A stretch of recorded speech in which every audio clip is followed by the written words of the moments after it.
केंद्रीय गृहमंत्री अमित शहा यांनी उत्तराखंडचे मुख्यमंत्री पुष्कर सिंग धामी यांच्याकडून टिहरी आणि रुद्रप्रयाग जिल्ह्यामध्ये मुसळधार पावसामुळे निर्माण झालेल्या परिस्थितीची विस्तृत माहिती घेत बचाव कार्याचा आढावा घेतलाय। या आपत्तीच्या काळादरम्यान केंद्र सरकार राज्य सरकार सोबत आहे आणि आवश्यक ती सर्व मदत राज्य सरकारला केली जाईल असं आश्वासन त्यांनी दिलं।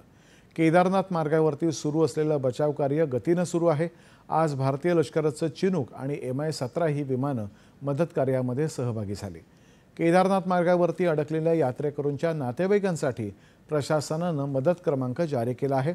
तसंच राष्ट्रीय आपत्ती निवारण पथकांच्या एकत्रित प्रयत्नांमुळे 2000हून अधिक भाविकांची सुटका करण्यात आली आहे, तर अंदाजे 400हून अधिक जणांना हवाई मार्गाने हलवण्यात आले। केदारनाथ पायी यात्रा तात्पुरती स्थगित करण्यात आली आहे। पुढील 48 तासांमध्ये राज्यामध्ये मुसळधार पावसाचा इशारा देण्यात आल्यानं सर्व यंत्रणा सज्ज ठेवण्यात आल्या आहेत।